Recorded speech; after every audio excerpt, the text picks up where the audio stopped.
അസ്സലാമു അലൈക്കും വറഹ്മത്തുള്ളാഹി വബറകാതുഹു. അൽഹംദുലില്ലാഹി റബ്ബിൽ ആലമീൻ വസ്സലാത്തു വസ്സലാമു അലാ അഷ്റഫിൽ മുർസലീൻ വഅലാ ആലിഹി വസഹ്ബിഹി അജ്മഈൻ. അമ്മാ ബഅദ്. കുടുംബബന്ധം അങ്ങോളം നിലനിർത്തുക എന്നത് നമ്മിൽ നിക്ഷിപ്തമായ ഒരു ബാധ്യതയാണ്. അത് മുറിക്കൽ ആയുസ്സിനെ ചുരുക്കാൻ കാരണമാകുന്ന ഒന്നു തന്നെയാണ്. സ്വാർത്ഥ ലാഭങ്ങൾക്ക് വേണ്ടി കുടുംബബന്ധം നാം ആരും തകർക്കരുത്. കുടുംബബന്ധങ്ങളും സൗഹൃദങ്ങളും ശിഥിലമാകാൻ ഉതകുന്ന വാക്കുകളോ പ്രവൃത്തികളോ അറിഞ്ഞോ അറിയാതെയോ നമ്മിൽ നിന്നും യാതൊരു കാരണവശാലും ഉണ്ടാകാൻ പാടില്ല. നമ്മിൽ ഏവർക്കും അവരുടേതായ സ്ഥാനമാനങ്ങളുണ്ട്. പദവികളും പടച്ചവൻ നൽകിയിട്ടുണ്ട്. വിശിഷ്യ മാതാപിതാക്കൾ നമ്മേക്കാൾ എന്തുകൊണ്ടും ഉയർന്ന പദവിയിലുള്ളവരാണ്. അതേപോലെ തന്നെയാണ് ജ്യേഷ്ഠ സഹോദരങ്ങൾ.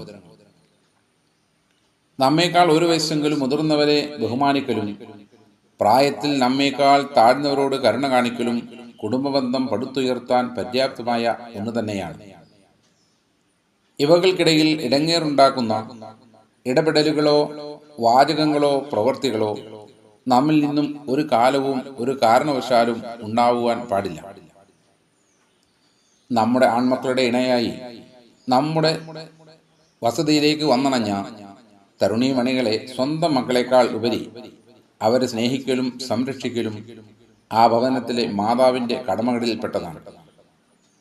എന്തെന്നാൽ സ്വന്തം ഭവനത്തിലെ മാതാവാകുന്ന നാം പണ്ടൊരു നാൾ ഇതേ മകളുടെ സ്ഥാനത്തായിരുന്നു എന്ന കാര്യം നാം വിസ്മരിച്ചു പോകരുത്.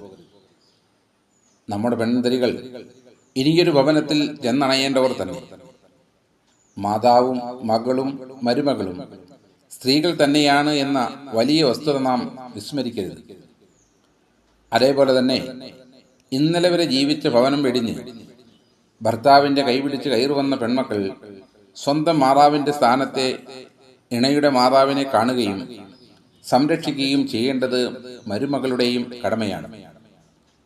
ഇനി മുമ്പോട്ടുള്ള ജീവിതയാത്രയിൽ സുഖദുഃഖങ്ങൾ ഇല്ലവല്ലായ്മകൾ ഏവരുടെയും തുല്യതയാണെന്ന് ഇരുവരും മനസ്സിലാക്കി സന്തോഷങ്ങളിൽ പങ്കുചേരാനും സങ്കടങ്ങളിൽ ചേർത്തണയ്ക്കാനും നമുക്ക് സാധിക്കട്ടെ.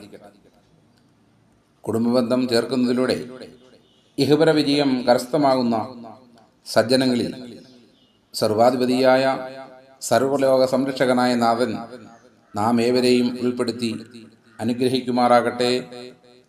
ആമീൻ. അസ്സലാമു അലൈക്കും വറഹ്മത്തുള്ളാഹി വബറകാതുഹു.